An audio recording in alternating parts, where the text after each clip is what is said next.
Donc, on va poursuivre ensemble pour poursuivre l'exploration des méthodes d'évaluation par triangulation.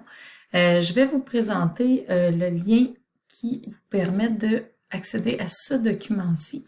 Donc, collecte de preuves d'apprentissage par triangulation. On va le regarder ensemble pour que vous ayez une meilleure idée là, de comment ça peut fonctionner tout ça. Donc, ce qui est à considérer, dans la méthode pour recueillir des preuves d'apprentissage, on va aller selon, selon les matières, les habiletés d'apprentissage et les aptitudes de travail des élèves et de l'enseignant. Donc, il faut se respecter dans tout ça. On va regarder aussi pour des preuves d'apprentissage qui vont être liées aux résultats d'apprentissage et puis aux critères d'évaluation. C'est ce qui est le plus important, de garder toujours son intention d'évaluation en tête de façon à bien choisir la façon dont on va récolter les preuves d'apprentissage.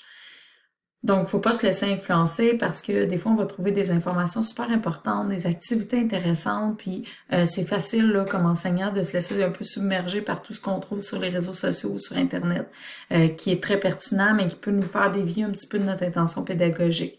Donc, plutôt trouver des choses et puis ensuite les lier à ce qu'on veut faire apprendre aux élèves, ce qu'on veut que les élèves retiennent. Donc, c'est dans ce sens-là ici. Maintenant, les trois sources, observation, conversation et production, qu'on a déjà regardé ensemble, et des traces qui vont permettre de trouver la tendance générale en accordant une attention particulière aux preuves d'apprentissage les plus récentes. Donc, c'est sûr qu'on veut voir au fil du temps, si je mettais une ligne du temps, mes élèves, je vais avoir accumulé des traces d'observation, des traces de conversation, différentes traces de production. Mes traces d'il y a 3 semaines versus mes traces les plus récentes, c'est sûr que mes traces les plus récentes sont les plus porteurs, les plus parlantes, parce que l'élève va évoluer en cheminement. Donc, j'ai des traces en cours d'apprentissage qui vont surtout avoir permis à l'élève de s'améliorer. Moi, je l'évalue, je lui donne une rétroaction, on regarde ça un petit peu ensemble, il s'auto-évalue, il fait une rétroaction par les pairs. On fait un retour en grand groupe, en individuel, en récupération, en atelier. Et puis finalement, ça lui permet de cheminer puis de s'améliorer. Donc, ça favorise sa réussite. Quand on arrive vers la fin, là, c'est certain que nos preuves d'apprentissage, les traces qu'on recueille, les données qu'on a, ils sont plus parlantes parce qu'on est en fin de parcours là, par rapport à une séquence d'enseignement ciblée en lien avec nos critères d'évaluation, nos notions qu'on veut que l'élève ait appris et compris, qu'il maîtrise ou nos compétences qu'on a ciblées. Donc, vers la fin, ces preuves-là, ici, c'est là qu'on dit, elles sont plus récentes, donc on va y accorder un petit peu plus d'attention. Par triangulation, donc, on aurait des exemples ici. C'est vraiment ça que je voulais vous montrer. Si on veut une source d'observation, donc on veut observer les élèves, qui vont montrer leurs connaissances, leurs habiletés tout au long de l'apprentissage. Certaines activités peuvent seulement être observées, par exemple, sont en train de jouer, sont en train de faire des calculs, ils réalisent un atelier, ils font une symétrie, une frise d'étalage, ils travaillent avec les solides, donc je peux observer leur maîtrise des connaissances à ce niveau-là, ou je pourrais observer leurs compétences par rapport aux critères 1, critère 2, critère 3 des différentes compétences, exemple en mathématiques. Les stratégies, à ce moment-là d'évaluation, on pourrait avoir la présentation, le débat, la démonstration, les jeux de rôle, les simulations, et ce sont des méthodes qu'on utilise moins en classe pour l'évaluation. Donc, il faut un petit peu se questionner à voir comment on pourrait les utiliser pour que ça aille bien pour l'enseignant, pour les élèves, que ce soit agréable pour tout le monde, puis que ça nous donne des traces d'observation dans notre processus d'évaluation. Donc, on pourrait utiliser la grille d'observation, les listes de vérification, les fiches anecdotiques, les échelles d'appréciation, ça c'est quand même assez simple et connu. Là, on va aller cocher là, selon l'appréciation de nos observations face à l'élève. Les grilles d'évaluation adaptées, les autocollants, c'est une autre façon. Les vidéos, enregistrements et photos. Donc ici, on a des exemples de traces. À vous de voir ce qui vous convient le mieux. Pour la conversation, planifier des périodes de conversation, des conférences élèves-enseignants ou enseignantes, des rencontres en groupe, ou toute autre occasion d'échange qui permettent aux élèves d'expliquer leurs pensées et de l'approfondir. On pourrait avoir des séquences où l'élève, en équipe de 2, les élèves vont être amenés à s'enregistrer, par exemple pour déposer dans leur portfolio numérique, ou ça pourrait être un échange simplement avec l'enseignant, une entrevue, une petite atelier qui va être avec l'enseignant, avec 2-3 élèves, pendant que les autres sont plus en atelier autonome ou semi-autonome. Donc, ça peut prendre différentes formes. Les conférences, conversations entre les élèves, les entrevues, Les questionnements à l'oral vont être là-dedans. Les pense, parle, partage. Donc, on va donner un temps à l'élève pour penser de façon individuelle, généralement 5 minutes. Parle, il va parler avec son collègue, son voisin pendant 5 à 10 minutes, puis ensuite de ça, on partage en grand groupe. Donc, nous, on peut prendre des notes là, pendant ces activités-là. Il y aurait aussi le bavardage mathématique qui pourrait être une bonne façon de ramasser des traces là, d'apprentissage des élèves.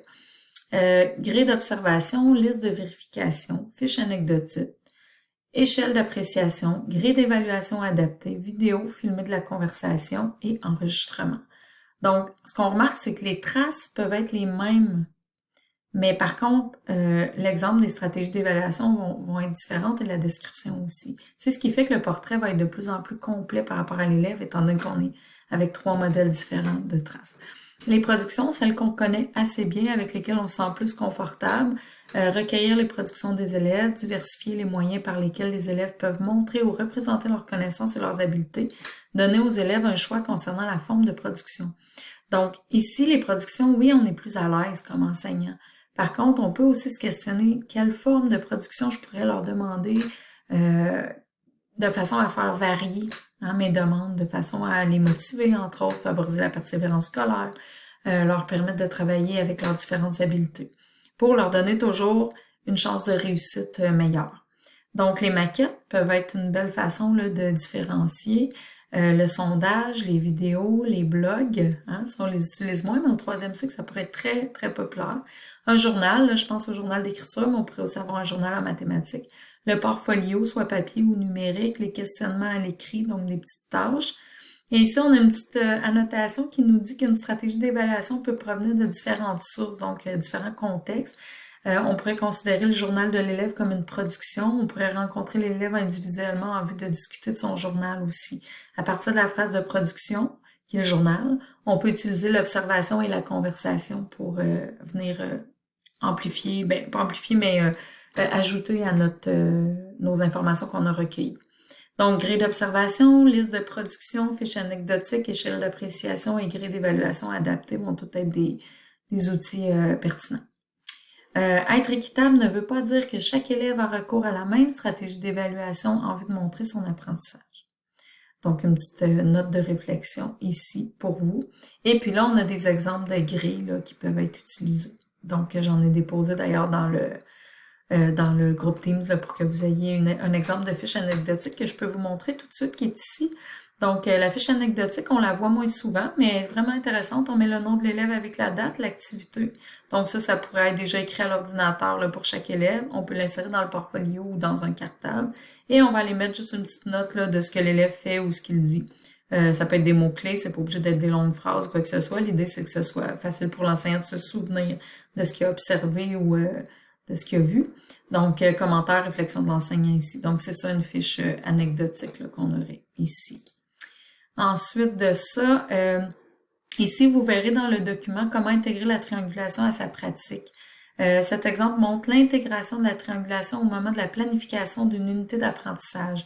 Une bonne pratique consiste également à intégrer la triangulation à la planification d'une leçon et à la planification annuelle. Donc, c'est pour ça que je vous ai présenté les séquences d'enseignement et la planification à rebours, là, qui consiste à vraiment cibler nos concepts qu'on veut évaluer, cibler tout de suite les évaluations qu'on veut présenter à nos élèves en considérant la triangulation, de quelle façon on va évaluer nos concepts mathématiques en suivant les règles de la triangulation. Et puis ensuite de ça, on descend avec nos activités, là, puis tout ce qu'on veut faire durant la séquence pour amener nos élèves à leur objectif final. Donc ici, on aurait étape 1, 2, 3, 4, 5 là, qui sont présentées, qui peuvent vous guider avec comment engager les élèves dans ce processus-là. Et ici, les pratiques gagnantes, donc se poser des questions sur la pertinence des preuves d'apprentissage recueillies.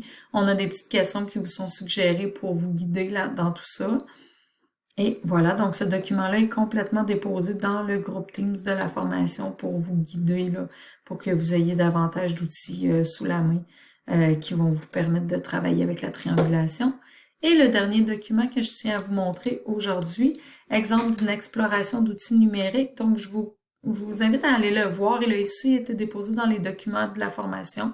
Donc ici, on a le type d'outils numériques, par exemple, appareil photo, application de numérisation, des exemples de ce qui peut être fait avec ces outils, des exemples d'outils comme ça L'intention, donc garder une trace des notes, des productions ou des documents importants, voir, suivre et documenter le processus d'élaboration d'un travail étape par étape. Donc, des fois, on regarde le produit fini, mais on regarde pas souvent le processus. C'est très important, entre autres en mathématiques, là, pour pouvoir identifier le type d'erreur, d'aller voir le processus de l'élève. Les avantages, ils sont là, les limites, donc vous avez aussi les inconvénients que ça peut causer et quelques conseils là, pour pouvoir en avoir aller chercher le meilleur là, de ces outils-là, pardon. Donc, vraiment intéressant pour vous là, d'aller voir ça, puis c'est relativement très à jour là, par rapport à la technologie actuelle. Donc, je vous invite à regarder ça. Merci.